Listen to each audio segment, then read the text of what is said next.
Honey, you got a big storm coming. I debated making this video because I was worried that it might be too mean, too cruel, too targeted against what is essentially a complete and random stranger. And it still is all of those things, let me be clear, but I've just decided that I'm going to do it anyways. The main reason being, I think I can use this to talk about a lot of concepts. It's seemingly about one guy that I really just can't stand. And make no mistake, I'm sure he can't stand me either. I have some things to say about a certain kind of humor and a certain kind of person. I'm going to start out by saying, I don't think I'm that funny. I don't think that I'm a comedian. I don't think I could do stand-up or should do stand-up.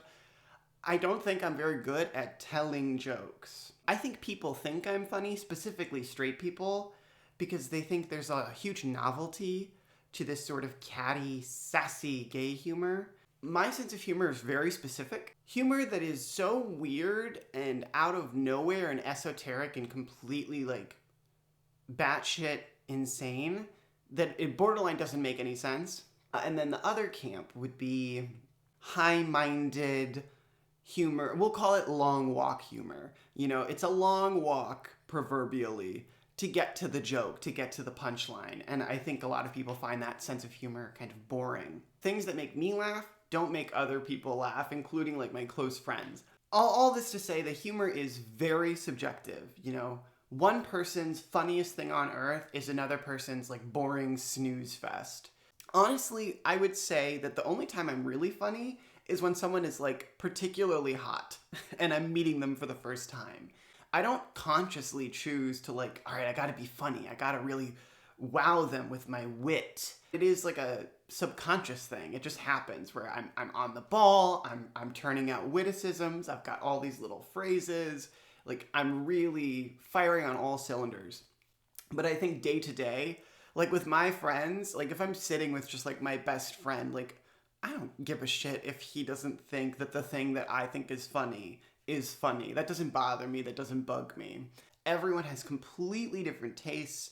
And I mean, people can fit into categories of taste. I'm sure other people have the same sense of humor that I do. This video is about a very particular kind of comedy that I would lovingly and affectionately refer to as bro humor. I hate saying the word bro. It feels so false coming from me. I don't find anything wrong with the word. It just, coming from my mouth, it's just ew. Backing up to sort of what inspired this video and this rant that I'm on, I have two Facebook accounts that I follow very closely. I don't really use Facebook as much anymore, or really at all, because, I don't know, I'm not, in my 50s and conservative. I do go on there to monitor these two accounts, and I guess I use the chat messenger feature, and there's two accounts on there. One, which I will never do a video on. I really want to, but it would be even meaner than this is going to be. This other account, though, I have no qualms with making a video on it because it's not a public figure, but it's someone who wants to be. An aspiring comedian, that is. A stand-up comedian. And so it's if you're going to put yourself out and do this sort of public work, you should be able to hear public criticism. And I mean, same for me, I suppose. My comment section, I never close it. I leave it open. And feel free to comment whatever horrible little thing pops into your head. This is a long ass preamble. So straight bro humor has certain characteristics. Hyper mediocre, sort of unobservant, basic, uneducated, and usually proud of that fact, sort of scowls at academic endeavors. They would describe themselves as street smart. Think Married with Children, that old sitcom. It's very Married with Children core. It does not appeal to me, but I'm not the audience. So who cares, right? It all starts with a little man named Taylor.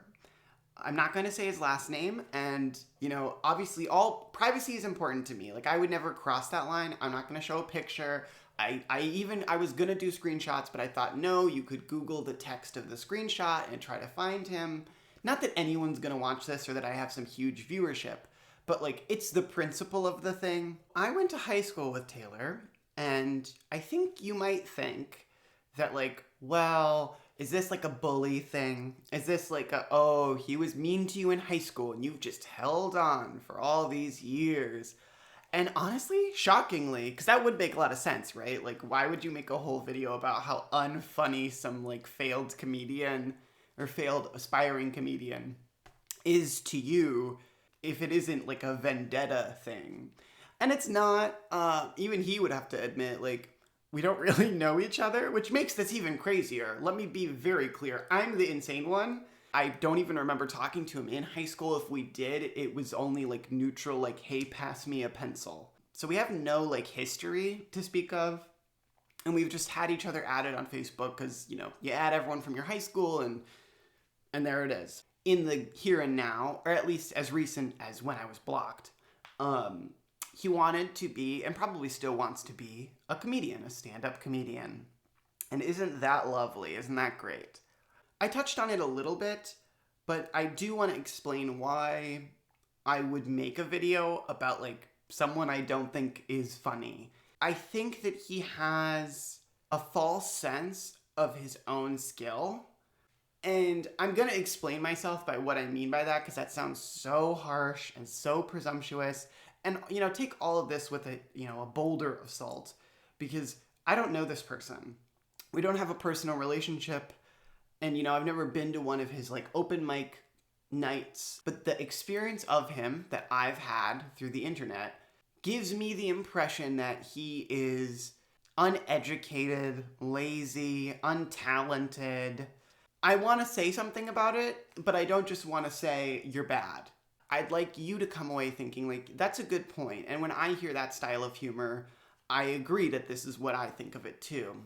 So to describe Taylor, Taylor is white, generically handsome. And what I mean by that is like, I don't know, background in like a pop country music video. Very, you know, conventionally attractive, sort of squarish jaw, stubble, lots of flannels, very like brawny lumberjack core. Now, I don't know when Taylor's like love of stand-up comedy started. I don't know anything about him.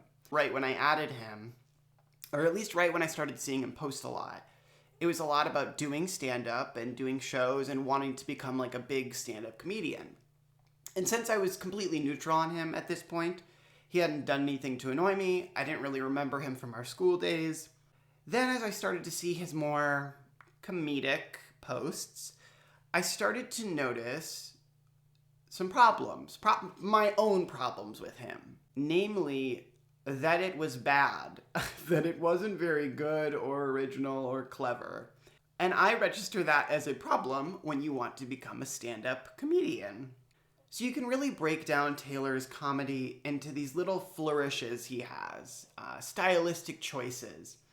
A lot of Taylor's comedy comes from mugging. If you're, straight or you've never heard this term, I will describe it for you. Mugging, just sort of, in layman's terms, as simple as I can possibly state it, making funny faces, usually involving a camera. And it is usually derogatory. It's usually seen as kind of like tacky. People generally don't use mugging in a positive way. But a lot of Taylor's videos that I was starting to see on my feed come down to him mugging, making a lot of faces. And since he's handsome, it works for him. As a sort of side tangent, I think comedy works different for hot people in that you don't actually have to be funny. Like, if you're hot, you don't really have to do anything, and people will laugh anyways. I can't even count the amount of times that I see a man and a woman on a date, and the man is sort of joking to the woman. It'll always be something like some innocuous little nothing he'll say, where it'll be like, she's eating ice cream, and he goes, "Oh, better not give me a bite of that ice cream, because I won't be able to stop eating it." and the girl will sort of register that this is supposed to be a joke. And if he wasn't attractive, she would just sort of stone face him and just sort of stare back dead. But since he is, oh my God, you're so funny. You're crazy. You're crazy. You're so funny. I think men just have blindness. They just can't see that this is happening to them, that they're being sort of patronized. I mean, good for the women. Like, get your bag, sis. Get in there. Fool them completely into thinking they're the funniest man on earth, if that's what you need to do to secure that ring. What I'm saying is, hot people don't have to try. And so a lot of times, they rely on mugging. And they realize that it's sort of a shorthand for, like, if I make a funny face, that's really funny. People love that. Like, it really works for them. And I don't know, that style of humor is just so, like, children's program of, like, his face is being so goofy. Look at his goofy face. I don't know. It's just hard, like, as an adult to be like, what a crazy face that he's making. Like, that's not funny. That's not clever. It's not a joke. It's not anything. I'll give you some examples. It's a lot of just faces, just nothing faces that don't mean anything. It's not a joke. It's just a goofy face. Isn't that crazy? I don't know. It just immediately irritates me because I don't know. If I tried to be like enchanting to someone by just mugging at them and just doing like, I would expect that they would punch me in the fucking throat. Moving on, Taylor does a thing, another little flourish of his, is to speak with a sort of accent. I can't describe it any other way than a black scent. If you don't know what that means, it means he speaks the way that you might imagine a black person would in that situation. I'm sure he would say, this is just how I talk. What are you talking about? That's not fair. To that, I would say, that's bullshit, Taylor. First of all, you're as pale as a sheet. Second of all, we grew up in Farmington, Minnesota. Farmington, Minnesota. Like, where is this urban flavor coming from? Like, our school was next to, like, a farm. What are you talking about? It's just embarrassing. This sort of, like, desperation for a struggle and some sort of, like, identity that sort of relates to a difficult and hard life, which, if we're gonna get into a who's had a harder life competition, I win. This black scent usually combines with the mugging to create just a truly, just a 1-2 punch of just the worst kind of minstrel show you've ever watched. He peppers in a lot of pithy sayings, kind of so that he can use the accent. And if he were to say to me, I just talk like this, my honest to God defense would be, no, you don't. I've seen you in other videos, and whenever you're just talking, you talk like a normal standard white guy. But then when you have to be like an angry character or a sassy character or like an intimidating, like a thug type character, then this accent comes out.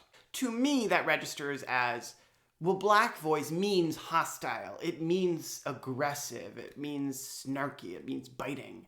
You know, why would I use that voice if I wasn't feeling that way? Because I just don't think he has the possibility to like go within himself and go, you're right. This voice only happens when I'm trying to be mean funny or like sassy funny. Like if he were to do a video in response to me, which don't worry, we'll cover that later. If he were to do a video, I'm sure he would do this voice. It would be something along the lines of like, you think I'd give one shit what you think about me? What y'all think about me? Oh no, you can miss me with that shit. You can miss me with that shit. Yeah, I don't give one shit. And it's like, what are you doing? Farmington. Taylor, let it go. You grew up middle class. It's okay. Not that, again, this isn't saying black people can't be middle class. I'm saying I don't understand why you're behaving this way as if you were socialized this way. This is all performance. You are choosing to talk like that. Like, I sound like a horrible, shrill demon harpy, but that's just how my voice sounds. I'm not putting a voice on, and I can't turn it off. You know, and when I get angry or when I get sassy or when I get mean, my voice is still my voice. Now, what is interesting is he cites a lot of influences that are black. And there's nothing wrong with that. You know, that's great. These are very talented performers and, you know, talented comedians. And you should be inspired by them to, you know, if you want to be a stand-up, look to great stand-ups. And a lot of his are black, which I think he uses as a defense of like, I can't be racist. I'm Miss Simon, I have a black friend. It's like, I know a black person on TV, so don't even be telling me about what racism is. What he's missing, because I'm not about to call him racist. I think he probably is to some extent. I don't know. What I am prepared to say is a lot of his comedy is sort of lifted from black comedy.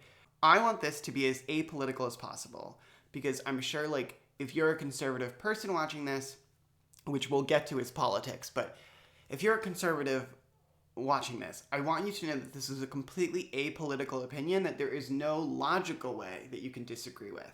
If I'm a white guy and I'm really inspired by black comedians from when I'm growing up, like the early 2000s, late 90s, and I start doing material, sort of copying them, sort of mimicking their bits and their performances, because I love them, it's an homage, like, don't you think that because black Americans and white Americans do have different cultures, or at least different experiences in the world, that my comedy might come across as a little bit hollow or lifeless or ingenuine?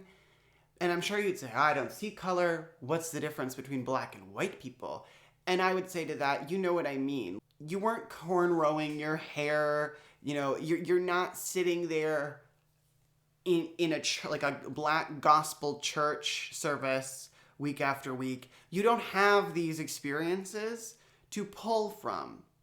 So don't you think that it becomes very noticeable when the material doesn't really match the person? If I were to come out, stand on stage and open my set, and my first story is, you know, my girl came to my door. She's banging on the door. I'm going, what, bitch?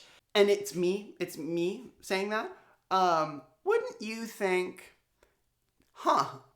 that's very weird and doesn't really fit that person. They don't seem the type.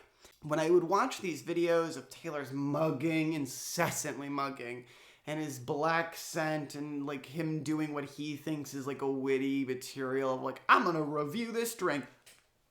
Oh, boy, oh, it tastes like warm ass. If I watch something and I can tell what inspired it, that's not a bad thing. I can go, oh, this is clearly, you know, inspired from that scene in that one movie. Cool. But if you watch something and go, this is just that same scene made by someone who loves that original scene, but they made it worse.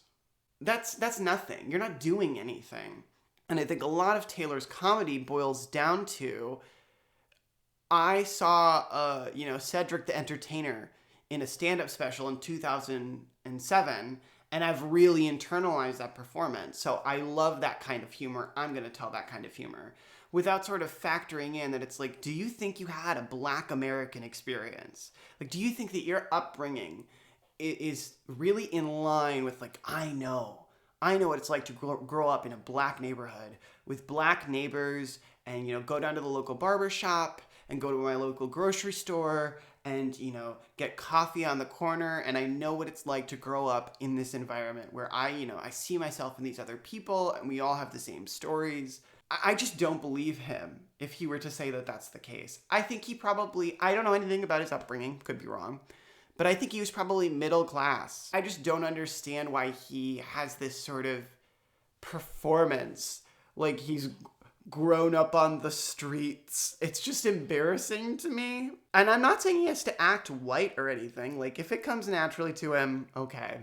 I noticed that certain parts of his personality, let's call them the black parts, only come out in very specific instances. Although he does have some hip hop music. I didn't listen to it because I'm like, that's not what this is about. I'm sure I wouldn't like it. You know, me going urban is me listening to ABBA. That's me going like real street thug with it. Like, I am so Mayo, so I'm not going to review his music, but he does have some hip hop music out, and I'm so tempted to listen to it, but I'm like, no, I have to draw the line somewhere. But, you know, maybe it's really good. I mean, after his hard urban life, growing up on the mean streets of Farmington, Minnesota, I'm sure there's a lot of truth in that music, and there's a lot of heart and truth. He's gonna tell some harsh street truths about how difficult, but how he had to fight. He had to fight to survive, to go to our brand new, you know, multi-million-dollar high school. He had to fight. He had to fight for that right, that privilege. Anyways, rambling aside, basically the boilerplate point is, I think his comedy sensibility a lot of the time boils down to making a face and doing a voice is funny.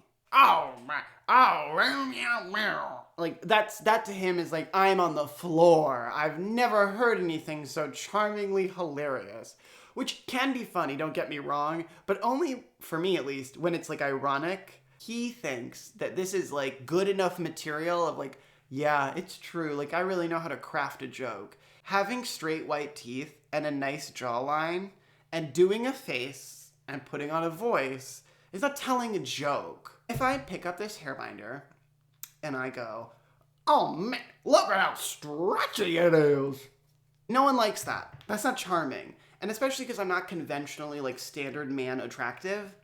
Like, if I was, I'd get 1 million likes. People would love it. They'd be like, you're so funny, Jacob. That's crazy. You're crazy. It's funny because guys like Taylor would say like, oh, Justin Bieber, shoot me in the head. Or really any male influencer, they'd be like, oh, God, bleh, oh, God, oh, God. And it's like, you don't understand that, like, they're kind of getting by on the same thing you're getting by on. Just to me is so weird that you wouldn't have the self-awareness to recognize yourself in that. You are not blind to the fact that they don't have, like, a discernible talent.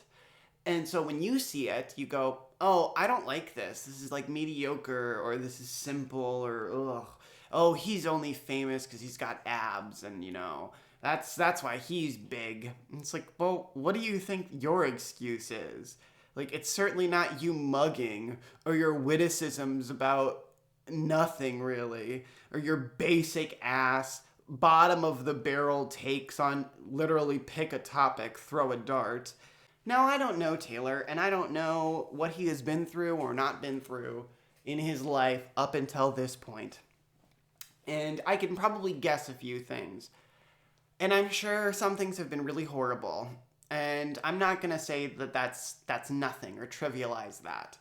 What I will say is that I think he has baggage that is dragging his material into the grave where it will die. Taylor does try to stay apolitical, tries to not, middle of the road it. And this is smart for someone trying to make it in, entertainment or showbiz. However, he's conservative. Like, it's funny which I don't know if you would disagree with that. He's never outright stated his political affiliation, but he's conservative. I mean, all of his posts line up with being conservative. All of the ideas he espouses are conservative ones. So I'm sure that he would say, oh, don't try to pin that on me. I'm some other thing. If I say every conservative talking point and then go, but I'm not conservative though, like, I'm obviously lying, right?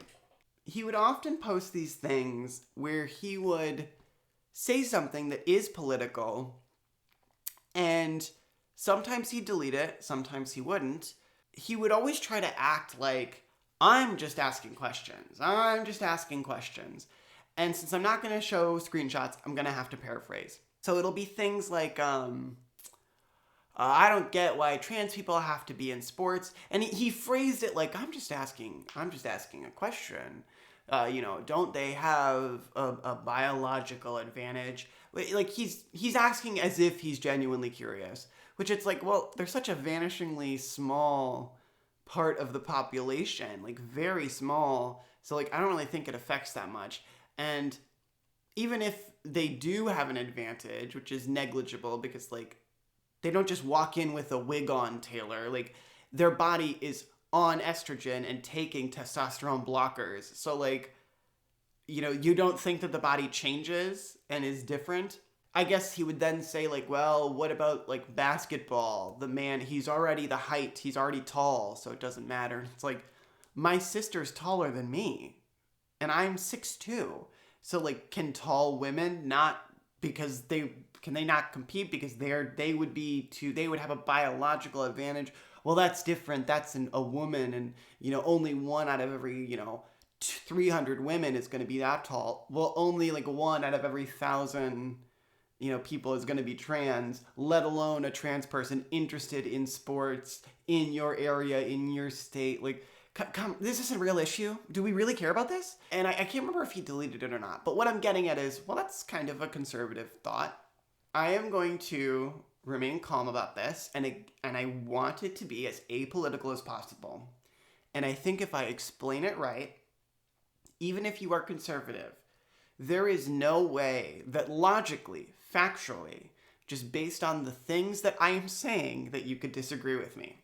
So Black Lives Matter, I know, but like Black Lives Matter, he had some thoughts on them, and a lot of them boiled down to, and I'm going to try not to make him into a caricature. I'm trying to represent what he said as best as I remember it. It boils down to, we're all Americans, stop all the division. These Black Lives Matter people, like, you're dividing us. We've got to celebrate each other. A lot of like sort of rhetoric around like, don't see race. Why do why is everything about race? And don't divide us. We're all American. And, right now the conservatives are shaking their heads. Yes, we're all Americans. What's wrong with that? It's the stupidest fucking thing I've ever heard in my goddamn life, you absolute dithering idiot moron. Okay, Taylor, that's brilliant. We're all Americans. Oh my God, what a pithy little rejoinder you've got there. Oh, you really got me. Ooh, facts don't care about my feelings. Oh, wait, small problem. If we're all Americans, and some Black Americans say, hey, you guys over there, we have a problem, and we're going to march about it, and we're going to do something, even if you think they're like rioting thugs or whatever. We're going to do something about it. We're calling ourselves Black Lives Matter. We've collected up a group of people, and we're voicing that we have a problem. We don't like how things are right now, and we want them to change. Now, if you're conservative, you could say, yeah, but I don't agree with that, or I think that they're off base, or I think that they're wrong, or they're not seeing the picture clearly, they're misguided, however you want to put it. But they're also Americans. If some Americans are having a problem, and other Americans say, hey, we don't see that problem, we think you're wrong, that's two different people with two different ideas. So when you say, you're what's dividing us, these Black Lives Matter people, what they don't realize is they're dividing us. What the fuck are you talking about? That's gibberish. Even if you don't agree with them, that's fine. We're not talking about that. What I'm talking about is, that's called having a disagreement, Taylor. It's so nakedly political, and so nakedly you just saying, I don't agree with them, which is fine. You don't have to.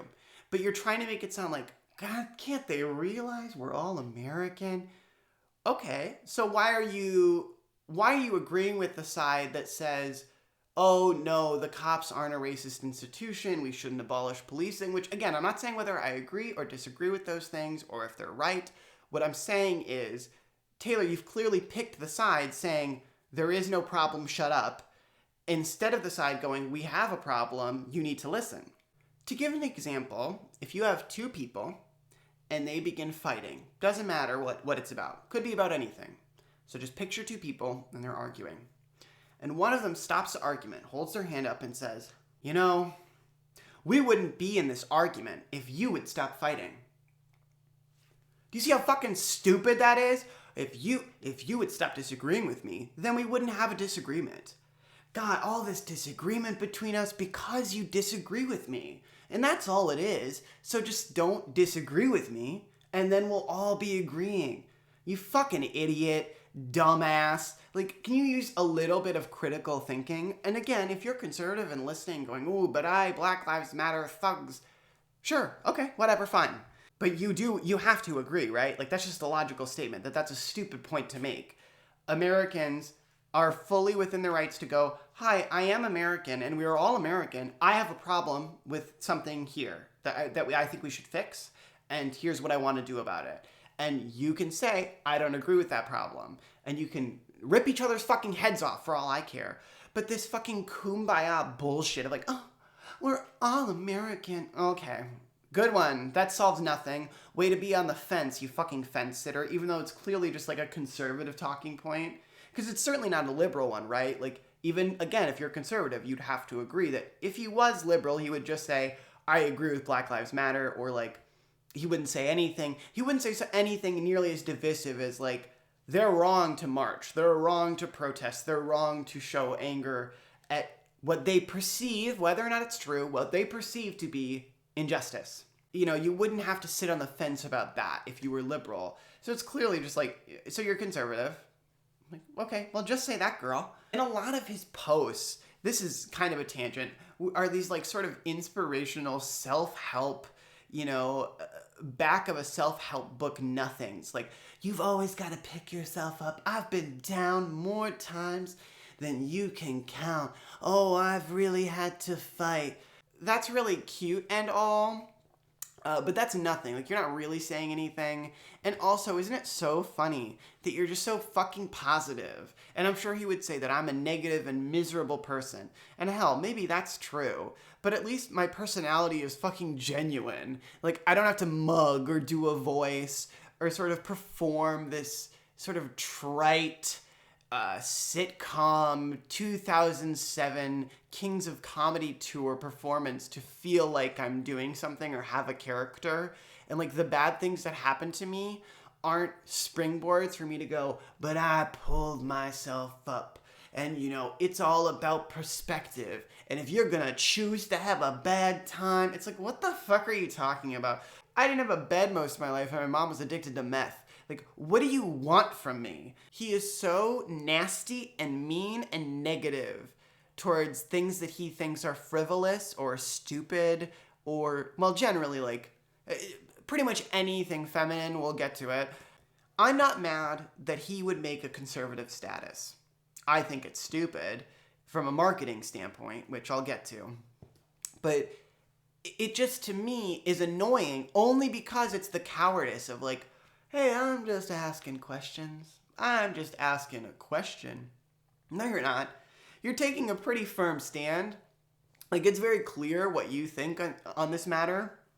So, I don't know why you're fucking pretending. He will occasionally get, like, a black person that comments and is like, Taylor's great. And I think he sort of uses this to be like, see, this black guy, he agrees with me. So I can't even, how could it be racist or conservative? And the answer is, who are the people on the streets? Like, if black people are marching, and I'm not saying that all black people are like a monolith, that they all agree. What I'm saying is, Taylor makes it sound like, well, they all should agree. Why are they disagreeing? If we're all Americans, how can they have a problem? Women wanted the vote, and they went out and marched for it. And, you know, I have some feelings about that, because we're all American, aren't we? Aren't we all American? Don't clog up the streets. Don't litter. Don't make a bunch of noise. Like, you're dividing us. If you want to make change, you got to come and sit and talk and just have debate and just talk it out. You got to be positive. It's like, that's nothing. Like, you're just rambling, which, I mean, I'm one to talk. But your rambling is even more incoherent because it's just so trite and saccharine and nothing that it's like, if only we could all stop fighting, then we would all get along. What a great statement. Wow, that changes everything forever, Taylor, you fucking brilliant genius. Develop a backbone. If you have a stance, take a stance, and if you don't, then shut your fucking mouth.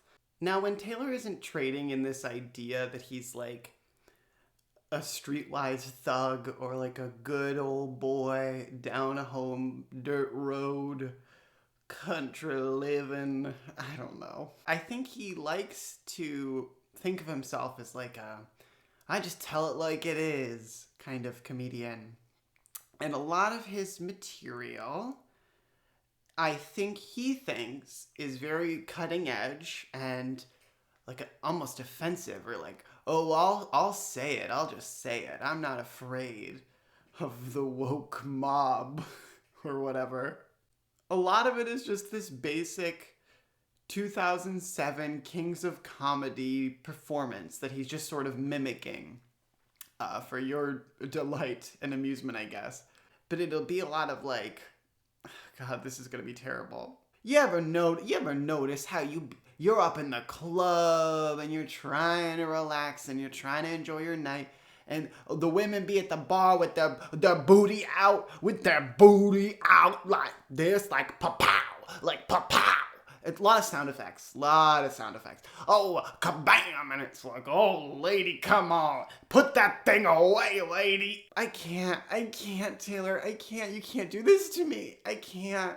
And, like, obviously I don't have to watch, and I'm not his audience, but, like, how does he not see that, like, yeah, this is really recycled material? I lived through 2004, too, Taylor. Like, I understand that this was probably very formative for you, this kind of material, but, like, it's just stale. Like, do you have anything new to say? And you know what? I'm going to be fair here. I'm sure that Taylor's gone through some shit in his life and has had some problems and ups and downs and all that. And, you know, people say comedy comes from pain. Well, I don't see your pain, Taylor. And I don't even see anything honest about your performance. Frankly, that's the most scathing thing I could say about your material, is that I just don't see anything to it that is real. And I mean, I've never gone to see his live stand-up shows, so maybe they're different. But any of his videos online, any of his statuses, I think I can count on one hand the times that it felt like from him. But for the most part, it does feel very like, do you ever notice how women will, oh, you say you can take the card to go shopping, and suddenly it's a shopping spree. Suddenly, oh, now we're rich.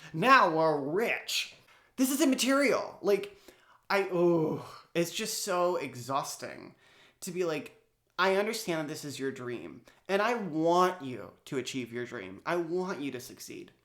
And you're getting in your own way because this is awful. This is just nothing. I just can't believe that you think that you're speaking from the heart or that you're saying something. And no, this isn't some high-minded liberal ideal of like, oh, well, you just only like highbrow comedy. Okay, Frasier. You know, going back to like Kings of Comedy or early 2000s comedy in general, the comedians came up with those bits. They crafted them. They came from experiences, thoughts, feelings. And I think you thought they were funny, you know, like a lot of people did. And you really internalized that. But you don't understand. It's not like that comedian discovered in a box one day, like, oh, this is a funny thing to say, so I'll say it on stage. I can't believe I just found this, fully formed and from the ether. Which really fits into his whole, like, we're all Americans. White or black, we're all Americans. Yeah, we are all Americans, Taylor. But the comedians that you love came up with material that they worked on based on their experiences. And you should do the same thing. But when you recycle it, it rings false. The material coming from you just sounds like, oh, isn't that like a Cedric the Entertainer bit, or isn't that like I remember that from like the Kings of Comedy tour. Yeah, it was really funny, like borderline, 15 years ago. It's lazy. So when I call him lazy, it's not because like I just fucking hate this guy and I want to see him fail and fall. It's more like, no, this is like the coach pep talk in every sports movie. You have to try. Like, you have to dig deeper. And again, maybe live, maybe doing stand-up, he has better material. I don't know. And, I hope that's the case. But at least from what I've seen, it is all this sort of like, Oh, I'll take my girl swimming. Let's see what that makeup's really hiding. Oh, they say men are the deceitful ones, but women, they do be wearing makeup. What am I supposed to do with this material, Taylor? Like, it's so old. Like, did you get that from like an episode of Roseanne in the 90s? Like, it just is so stale. Like, if you want to come up with an innovative joke, then do that. But you can't just take like a concept like women dress slutty when they go to the club. You can't just mug and do a voice and have this affect to you and call that a performance. You know, it's like when gay guys think like sassy is like an entire personality that they can just do for the rest of their life, where it'll be like, sister, you better fucking, diva, you better work, slay, hunty boots. Honey, diva, you better slay. See how annoying that is? Taylor, if you're watching, are you annoyed? Isn't that fucking annoying, right? Honey, you better fucking slay, diva. Diva, work, boots. Honey. Like, you're like, God, shut the fuck up. Yeah, exactly. That's how I feel. I'm not really saying anything. When I go, diva, oh, miss ma'am, you're working it, honey. You better slay. That's not saying anything, right? Like, it's not taking material. It's not making anything. It's certainly not a fucking stand-up routine. So, like, women do like to dress slutty. Women sure wear makeup. They wear makeup to accentuate their features and make them look a different way. What are you saying about that? Like, what's the joke? And if the joke is just like, well, remember the meme where it's like a picture of a swimming pool, and do you remember when it said like, take the bitch swimming, watch that makeup come off or something like that. Do you remember that when that was like in 2011? And remember how I thought that was so funny. That was really funny. Yeah, okay. I'm sure that did go around at the time and people thought it was funny. So why the fuck are you doing it now? Like, as your own material. Like, do you have nothing unique to say? Because its reading is very generic, which sort of segues as best as I can in something this absolutely serial killer level of a video. What the fuck is with him thinking, and with men like this, thinking that they're so offensive and that, like, they're so countercultural and, like, cutting edge? I think that Taylor thinks that he is not liked by certain people because he's too offensive, and he doesn't care about you snowflakes, you little snowflakes. I'll melt all the snowflakes. I'll say it. I don't even care. Women do be shopping. I can't believe he said it. Oh my God, can he say that? He can't say that. That's crazy. Oh my God, he can't say that. I'm gonna be so real. Okay. Nothing about you is edgy. Nothing about you is countercultural. I have never been offended by anything you've posted or written. I've never been affronted. I haven't been disgusted. I haven't been shocked. I think he thinks that this material is like saying that women dress slutty when they go to the club. I think in his head he's like, yeah, and people are gonna say that like that's mean or that's sexist, but hey, it's the truth, right? It's the truth, right? It's the truth, right? Did you get that? Did you catch it? Do you see the face? It's making it a joke. It's the truth. What's offensive? Like, it's not funny, it's not original, but also, like, what's supposed to offend me? Yeah, women dress up when they go to the club. Men can be creeps. It's all that generic bullshit material. Like, you know, remember how everyone was, like, couldn't stand, and probably still can't, like, a lot of, you know, the raunchy female comedians from, like, 2014 era, like the Amy Schumers that, like, joked about their periods and stuff. Like, yeah, that's hacky material, too. Like, I'm not saying that it's, like, unique to Taylor. I'm saying this bro-y humor and, like, its woman equivalent. Like, it's all pretty, like, nothing and base. Like, I make garbage all the time. Like, my videos aren't very good or high quality. You know, I make things that are mediocre to shitty all the time, but I don't have to hide behind, like, if you don't like it, it probably pushed your boundaries. Oh, I bet it pushed all your buttons. I'm sure he would say to me now, like, oh, I made you real mad, didn't I? It's like, your lack of talent and false sense of confidence did. I want you to feel like you don't have the skill that you dream of having. And that's way fucking meaner than anything you've ever said about how women be shopping or these sluts be up in the club, you talentless hack. I don't understand how someone can go through life hearing these constant, like, go make me a sandwich. What do I call my wife? She's a dishwasher. It's like that, yeah, we've all heard that. It's nothing. That's not offensive. Like, I'm sure you can find, like, very high-minded liberals that are offended by that, but me specifically, I just think it's like, yawn, like, I'm falling asleep here, buddy. Like, can you do something? Do something unique? I think it's just most often a defense to excuse, again, criticism as sort of like, oh, you're just a snowflake. You can't handle my edgy material. Like, okay, let's do some edgy material. So if I'm Taylor, I say like, oh, women in the club with these tiny dresses, blah, blah, blah. So if it was me and I had to say something that I thought was like at least somewhat cutting edge, somewhat up to the line, or maybe even over some people's line, I got it. You know, my mom used to work as a hotel maid for, God, like 5 or 6 years, maybe longer. It's hard to remember. I was so young. I wasn't even like 10 yet. So from the ages of like 7 to 10, maybe, she was a hotel maid. And this was the 90s. And so parents were a lot more lax. And my mother was also, a drug addict. So there's that. And she would just sort of turn me loose on the property, like the whole hotel. No one supervising me, no adult.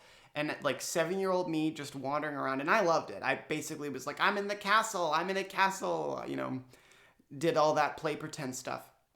And, it just dawned on me the other day. And I'm not saying I'm sad about this, and I'm not saying I'm mad about it, but it dawned on me that, like, in all that time, why wasn't I molested? Come on.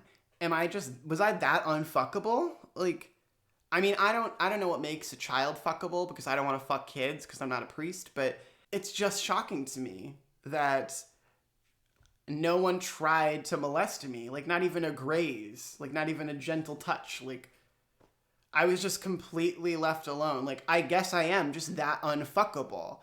There, see? I'm sure some people will go, oh, that's disgusting. How can you joke about something like that? And I think that's the reaction that Taylor is hoping for. Like, you can't joke about that. You can joke about that. But so can every sitcom in the 90s. So can Married with Children. Oh, Peggy, you're painted up like a clown. Now make me a sandwich. That's your material, Taylor. You need to update it. And you need to put something into it that's, I don't know, something more. Everyone's not stand-up comedians. You want to be. So you need to make material that goes on a stage that only you can do, and we need you up there to do it. I don't need you up there to hear a, oh, make me a sandwich joke. I'll just meet another uncreative, thinks he's so fucking funny guy. Like, I can just find them on the street, swing a stick, and I'll hit 6 of them. All of this is to say, Taylor's not offensive, and these types of men that make these types of jokes don't even call out, like, the misogyny of it, don't even call out the sexism of it. Because although that's all true, they're practically jerking off. They're like, oh, are you offended? Were you offended by it? Oh my God, I bet you were really mad. You're mad about it, aren't you? No, I think it's really bad material, Taylor. I think you should workshop it. I will help you do some rewrites if you ever need. Speaking of sexism, we've arrived at probably the main crux of his material, women. Taylor has a lot of baggage around women. I don't know if he would even deny that. Like, how could you? Like, come on, girl. Like, we both know that, like, 90% of your, like, comedy posts are about women. It's not flattering to women. I mean, shocker, but, like, the material's stale, so it's not like it's offensive, but it just is so weird to me that he's not embarrassed. It sort of reveals a lot of baggage, honey. Like, now we've moved into, like, I'm being like a therapist for you. Let's say you added a comedian that you respected on social media. And you notice very quickly that, like, 80% of their jokes that they post all involve the same topic. Maybe it's, Asians. There are a lot of jokes about Asians. And nothing that's like overtly racist, but it's a lot of like Asian culture or like Asian tropes that are like, what's with Chinese New Year not being on New Year's? Like little things like that. Where it's not necessarily offensive. You're not like scandalized. But let's say you started noticing a lot of these. Like I said, like 80, 90% of the joke tweets or statuses are all about like Chinese people or, Asian people in general. Wouldn't you, at the end of the day, start to go, I think this guy might have a problem with Asian people or like some sort of fixation? Like you would notice it, right? I'm not saying you would have any sort of thought one way or the other, but you would go, I noticed that. That's interesting, right? Like what's that about? Yeah, that's all of your page, girl. Like it's all about this. It'll be like, OnlyFans. These OnlyFans girls, like, they're trying to message me to get me to sign up for their OnlyFans. You can miss me with that shit. And just posts like that. Like, OnlyFans women are, like, disgusting or lowly or, sick. It's sick. It's disgusting, these sex workers. Oh, sex work. Oh, sick. These sick fucking whores. I think Taylor in his head reads it as like, I'm poking fun at them and like, you're pissed off. You're pissed off about it. It's like, I'm worried about you. Like, go to therapy. Like, I think you read it as like, I'm casually saying like, why don't you start an OnlyFans? That's the only way you're gonna make any money. And it's like, okay, if that was a one-off, I wouldn't say like, you have a problem with women. How dare you? How dare you make fun of sex workers? If I were to read all of your tweets about, or not tweets, your posts about women, one after the other, you understand that it sounds very like, and these whores, the OnlyFans whores, why don't you start an OnlyFans? You can miss me with that shit. Don't even try to message me. I ain't interested in that shit. I can get that shit for free. I don't need to see your tired ass, your chunky, I don't need your cottage cheese thighs. I don't need to see your fat ass. I don't need to see your saggy tits. I don't need to see that. Don't try to message me about trying to fuck you. I don't want to fuck you. Sex workers, and it's like, good luck finding a man with your sex workers. You need to think about how that looks and sounds and how that also isn't material. That's not material. You're not doing anything with it. Like if I wanted to make a funny joke out of this kind of like sex workers are disgusting, I would do something like, all this woke these days and all the canceling, the cancel culture. You can't even slit a prostitute's throat on stage anymore. You can't even slit her dumb whore throat on stage anymore without these wokes because of the woke mob. The woke mob is gonna cancel you. Like, oh, I'm sorry your blood got everywhere. I don't know how you just like miss the obvious like path you're on by just going for these cheap, easy, married with children, sitcom, basic bitch, Nick at Night, toothless. Oh, and they're whores. Oh, are they? Yeah, they're sex workers. Oh, she tried messaging me to get me to sign up for her OnlyFans. Yeah, she's in a business. Her business is selling pictures of her body, and she wants you to buy them. And you don't want to buy them. So then you just don't respond or you say no. So, like, that's what you do then. And if you want to make a joke about that, this girl messaged me the other day asking me to sign up for her OnlyFans, and, God bless her and all the luck in the world for her and her small business. But let's just say that she couldn't pay me to look at the material. Like, I don't understand why it has to be it feels so targeted in an embarrassing for you way of like, God, that really bugged you. Like, it really bothers you. Like, you think people will intrinsically agree. Like, let's take my Asian example.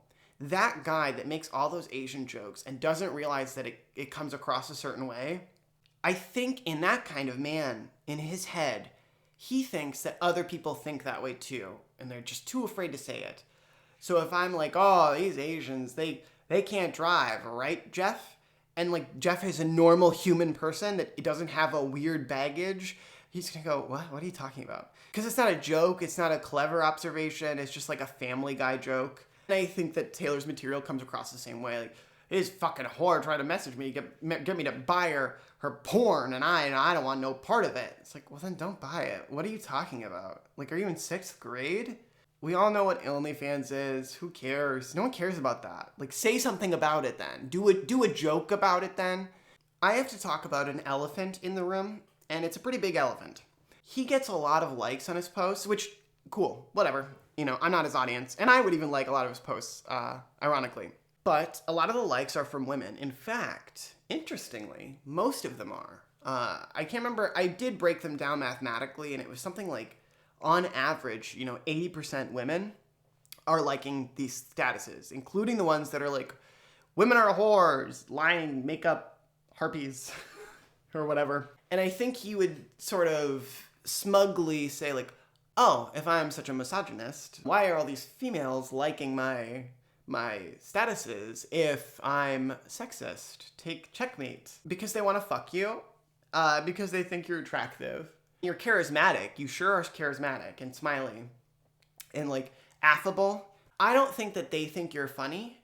I'm sure that a percentage of them do think you're funny, but I think a lot of them have like this fantasy.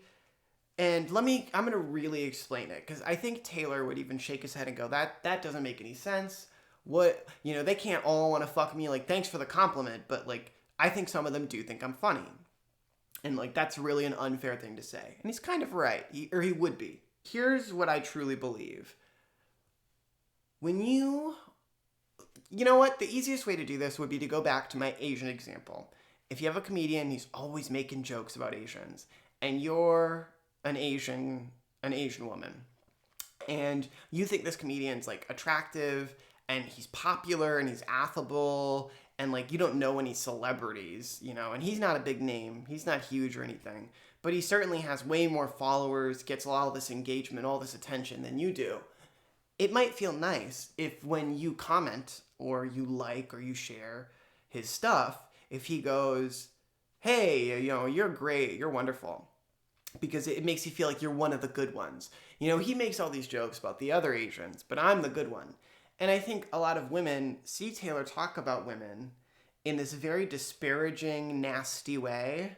Or the women that he thinks are like subhuman, disgusting, slit their fucking throats, rip their skin off and eat it. Like, just this insane, unhinged baggage about like women that he perceives as like worthless and valueless. Women see that and they go, but not me.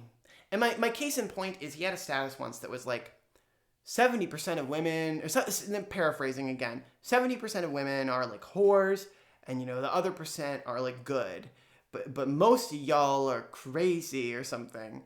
And a lot of women liked it, and a lot of women commented and were like, yeah, I fucking hate those girls too. I fucking hate them too, Taylor. Again, I think he would use that to be like, see, told you so. And it's like, well, those women are fucking stupid and desperate, and good for them. Get your bag. Like, trick him into thinking that you think he's funny. Absolutely, get the dick, jump on it, do what you need. If I were to say to all those women, let's say 100 women liked it. I think it was even more, but let's say 100 women liked it. And I sat them all in a room and I had like a big poster board with that status on it. I would say, okay, how many of you women in this room think you're in the 30% that he's talking about here? And they would all raise their hand, because no one's going to be like, I'm a disgusting, vile whore, like harpy of death from hell. But they're all going to raise their hands. And I'm going to go, no, I thought you all agreed with him. You all fucking like the status. Maybe you are all dumb bimbos, because if only 30% of women are like not trashy, disgusting, vile, attention-seeking, harpy whores, then some of you should be putting your fucking hand down. The math doesn't math. Like, it doesn't work.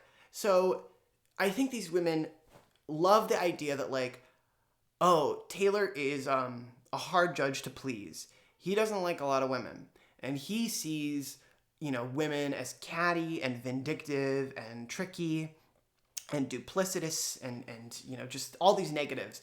But not me. Not me. He would think I'm one of the good ones, because I am one of the good ones. I would never cheat on him, and I would be a doting wife and mother to our child. I would be caring, and because I'm not one of these trashy whores, he would defend me like a lion.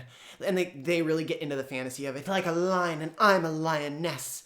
I'm out on the savannah, and I'm the exception. These other fucking whores cut off their tits and leave them to rot in the sun, because I am the one woman that can change him, that can make him realize that not all women are duplicitous snakes. They're just stupid. They're stupid. They don't understand that that's not how he sees them, that he also thinks they're disgusting whores because he has a problem with women. The only women he doesn't have a problem with are pretty much women that don't register as women to him, so they don't sort of act in any feminine ways, or ways that remind him of whatever fucking happened to him. It's this sort of idea that, like, I want a girl that'll eat pizza and watch movies on the couch, not be painting her nails. It's like, what kind of girl doesn't like to eat a pizza? Like, what the fuck are you talking about? Like, what does that mean? I don't want a girl that needs hours to get her fucking hair ready just to go mudding with me and the boys. It's like, what the fuck are you talking about? How is that a woman thing? Some women do their what are you talking about? But these women believe that they're like, if they are recognized by him, it sort of indicates their worthiness.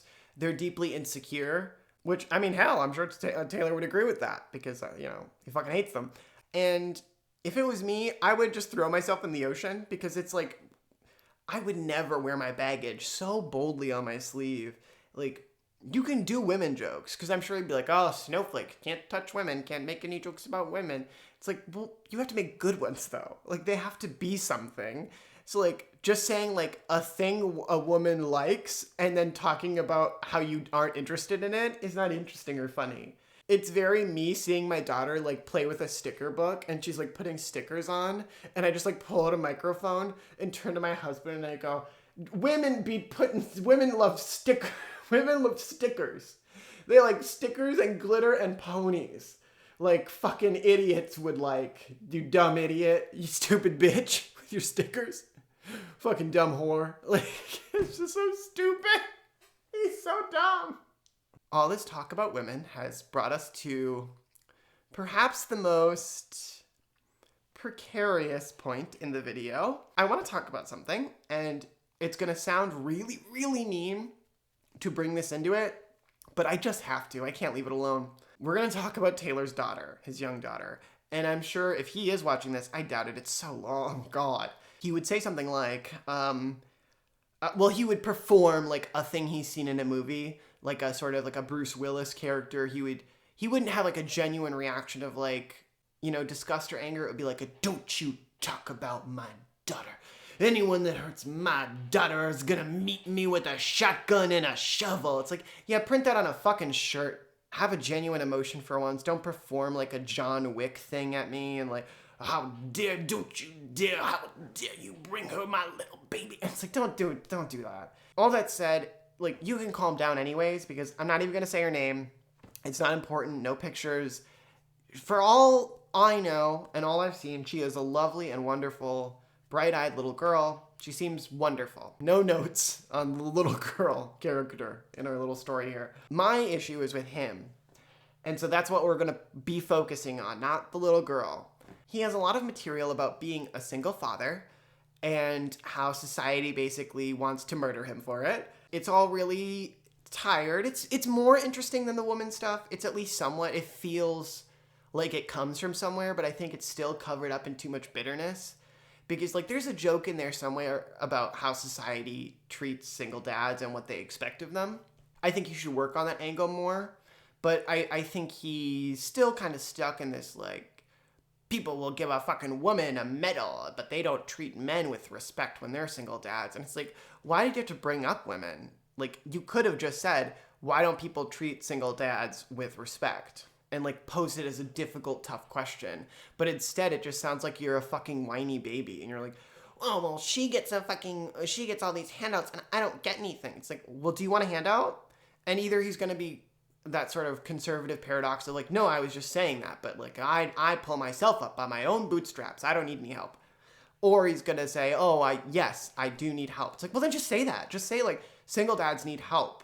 Aside from the single dad stuff, there is some weird things that I want to talk about where his daughter is concerned. He will post things that I don't think he has thought through the implication of those things. and I'm not quoting here because I don't have it in front of me, but these are real statuses. It'll be a status about, because he shares custody with his ex, and it's like I think his daughter is 5, 4, 6, very young girl. He posted a status once that was like, I'm going to pick up my daughter, basically. And he said, it feels like I'm going to pick up my prom date. I just love her so much. I love her to bits, and it feels like I'm going to pick up my prom date. People hear that and they don't immediately go, that's weird. But let me explain it. What if it was a little boy? Like, Taylor, on the god awful chance that you're watching this, what if you had like a 5 or 6 year old boy and you said, I can't wait to pick him up. I feel like I'm picking up my prom date. Wouldn't that be a little weird? Little odd, a little off? I'm sure you would say, well, it's different because I have a daughter and not a son. So it just doesn't even apply because it's my daughter that's gonna be my prom date. Whenever I've brought this up to people, they always kind of take that line of thinking of going, well, it's different. He has a daughter and not a son. Yeah, it would be weird if he said, picking up his son is like picking up his prom date. That would be weird. But it's not his son, it's his daughter. Why is that okay though? And when I explain why it's okay, they get freaked out because I go, oh, I get it. Duh, stupid me. His daughter has a vagina. And he fucks vaginas. Like, he's straight, so he fucks like pussies. Like, he fucks pussies. So that's, his daughter has a pussy. So he actually, it's totally normal. And they look disgusted, they look horrified, it's vile what I'm saying. And yeah, it fucking is. That's my point. Like, am I taking crazy pills here? Yeah, it's fucking sick. Like, and I'm sure he would say, well, you're the one making it into that. You're the freak. You're the freak. You're the one doing it. It's like, I'm not the one saying it. You said it. You said you're picking up your fucking prom date and it's your little girl. You fucking weirdo. I'm not saying that. I don't think kids are fucking sexy or beautiful. Speaking of beautiful, let's take another Criterion Collection classic. The status where he's like, oh, I don't let my daughter, I sit next to her in the booth or something, I can't remember, in the car. I always sit next to her because she's too beautiful to sit alone. If I had a son and I said, my son is too beautiful or too handsome to sit alone, I don't ever let him sit alone, you'd be calling the police. So, like, what the fuck is the difference? Like, I just don't get it. That it's supposed to be flattering because it's like, well, he fucks the genitals that kid has. So it's totally cute. A video of him doing a bit about his dick size and then turning the camera to reveal that his daughter's there. It's like, what the fuck are you doing? And then another video of, oh, his daughter's head is in his lap and he's like stroking her hair, which there's nothing, that's totally normal. That's fine. But the caption is like, this really weird, wistful thing about how much he loves his daughter. Cool, we're still on the good track here. But then it's like, a father is the first man that teaches his, little girl what love from a man is like. Or something like that. That's a fucking weird sentiment. What I always say to my little boy is like, I'm the first man that's gonna teach you how a man loves a man. It's weird. It's weird language. And it baffles me that I get to feel like the crazy one when people go, that's disgusting. He's just being sweet. He's being a good dad. It's like, I don't know. Why does his daughter need to learn how love from a man? Well, first of all, what if she's gay? But like, even beyond that, like, what are you doing? What the fuck are you talking about? Like, talk about her in a normal way. Sure, you can say, my daughter is so cute, she's so beautiful, those big eyes, whatever. It crosses a line when you're like making these odd comparisons that you didn't have to make. She doesn't have to be your prom date. Or, oh, he had one where she's like holding flowers and it's like, this is the only Valentine I need. It's like, no, that's a little girl is what that is. And like, I understand that it reads as cute and like fatherly, but it's like those like father-daughter virgin dances. Like, it's just so fucking weird. And it's like, God, they say gay people and drag queens are the groomers. And it's like, can you stop talking about how your daughter's going to learn how to be loved by a man and how you're picking up your date and your Valentine and whatever. Like, again, if he had a little boy, it wouldn't be nearly as charming, would it? And once again, we get to the problem of all these women liking these statuses, including the little, beautiful, little fuckable baby ones or whatever. It's just, it baffles me because it's like, why? But then I figured it out. Oh, they're sort of doing this infantilizing thing where they imagine themselves as like the daughter figure in his life of like, he's so doting. He is such a wonderful father. And like, if I was the woman in his life, I'm his little fuckable baby now. And he would protect me like a lion, and we get back into it. They think like, I'm the special one. And if he treats that woman in his life, that little girl in his life, with this much like wide-eyed love, just total admiration, that's how he looks at me. That's how he will look at me. So I think they find it almost, it's appealing in a very subconscious way to like a very sort of regressive ideal of like, wouldn't it be nice to have like a man's man that like loves his daughter and shotgun and a shovel and you have her home by 8 and other sitcomisms. I think they're missing the implication of like, my beautiful little daughter is my Valentine and my date, and she's gonna learn how to love a man. Like, oh. I want to be clear that I don't think he's a pedophile, and I don't think he's fucking his daughter, like, at all. I think he's just stupid. Like, I think it's just that. I think he's really fucking stupid, and I think he's trying to emulate, like, a television character of, like, I'm strong dad character. I fight for my family. You say 2 words about my little girl and I'll bend you over my knee.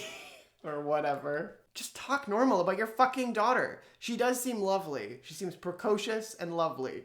So just be fucking normal. You talk about her like she's a fully grown woman. Like you're ascribing these like metaphors, descriptors that are like, you would describe like a full grown woman. And it's like, this is a little girl. Let's tone it down with like the romance language and the intimacy language. And women do this too, kind of turn their sons into surrogate partners. It is a problem with parents. I don't know. I'm not a parent, which I'm sure he would say. So yeah, who fucking cares what I think? I think it's weird language, and you can keep using it and talk about your little bangable baby all you want. Like I don't care, but it's just weird and it grosses me out. It makes my skin crawl when I read things like that. Like, I just, I even thinking of it now, it just makes me shudder to think about, like, shut up. Like, just, she's cute. That's fine. She could just be cute. Like, she doesn't have to be beautiful. Like, it's not your Valentine. To attempt to wrap whatever this was up, Taylor is probably a nice guy. And that's gonna shock you. But I think that a lot of this comes from his lack of effort and skill in his stand-up comedy career. But I bet you, if I was in the room with Taylor and we were to just hang out, I mean, not now, not since I've done this video, you know, he would beat the shit out of me, which you totally could, Taylor. Very good for you. If he hadn't seen this and we had just gone to dinner or something just to talk, I think he would probably be really lovely. He's really charismatic. He's really affable. He's really smiley. I bet you in person, he's warm and loving. I bet you he's non-judgmental, all of those things. Because he seems like the kind of like small-minded, simple person that until he's a person that has a problem with gay people until he meets a gay person that he likes and is friends with.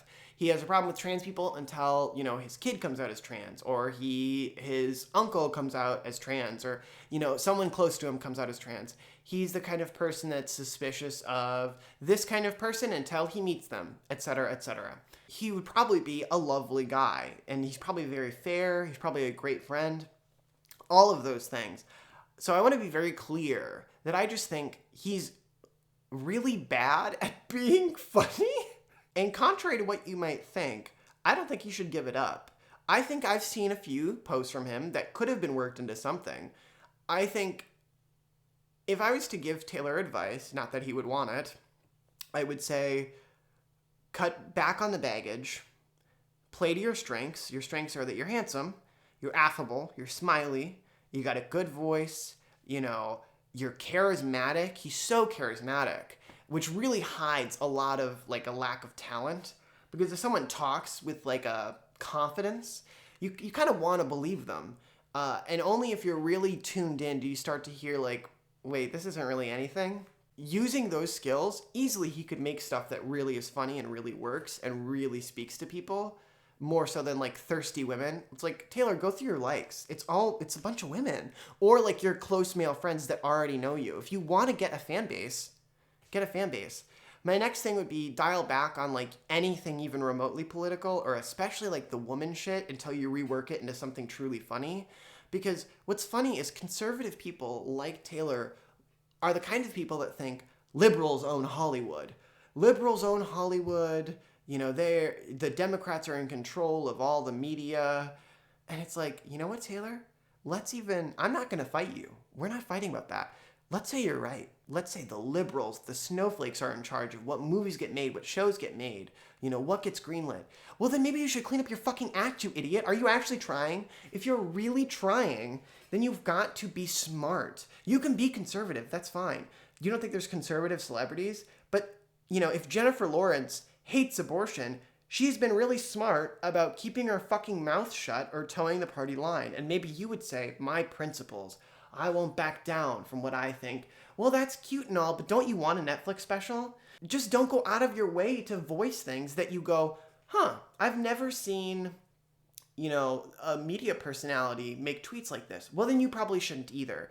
And I'm sure he would go, well, they canceled Dave Chappelle. Dave Chappelle was already huge, gigantic, and rich when he was canceled. So you're not. Nobody knows who you are outside of a small community, and that's totally fine. I'm not knocking that. No one knows who I the fuck am. But what I'm saying is, I'm your PR manager, and I'm telling you, shut your fucking mouth. You know, clean up your act, clean up your social media. You think if you're going to get hired to do a Netflix special or an episode of SNL, that they're not going to go over your Facebook or go over your Twitter? And if they find that tweet about like, did you ever notice how black people never go to the pool? Do you think that you're gonna get the job?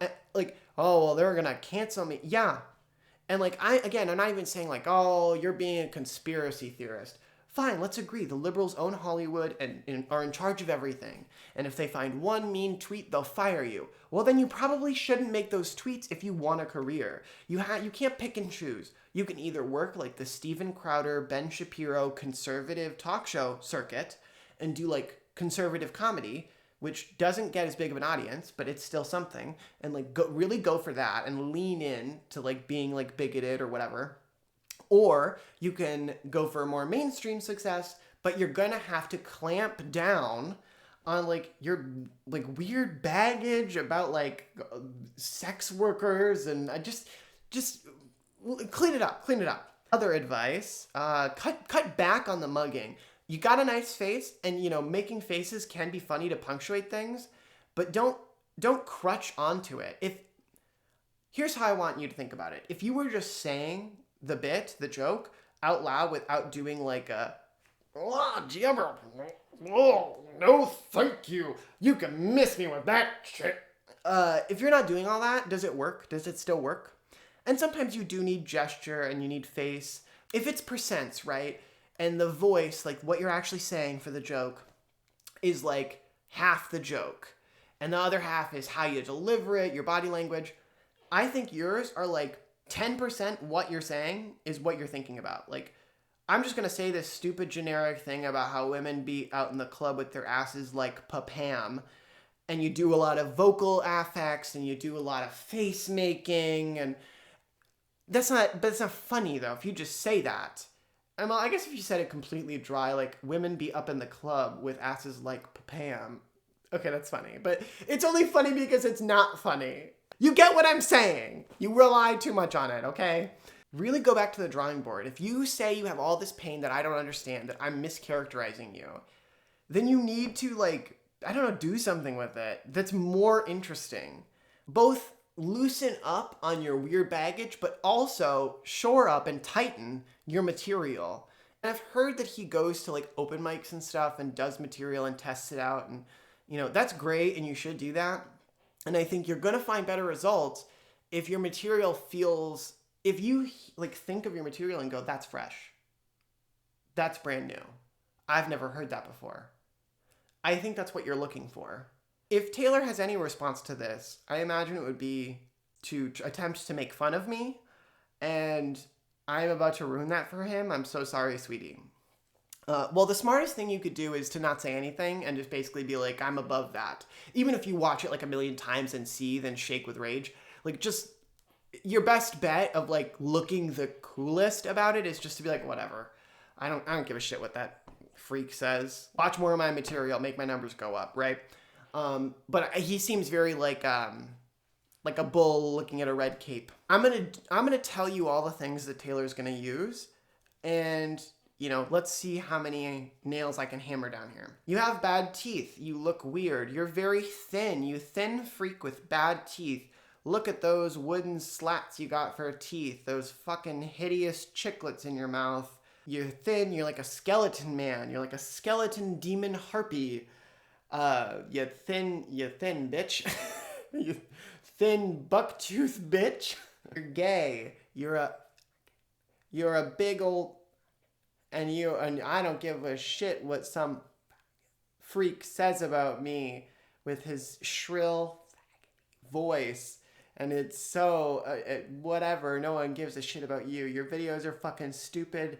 You're not funny. You aren't funny at all. You're fucking weird. I don't understand half the shit that you even talk about. Learn to edit videos better. God, I'm running out of things.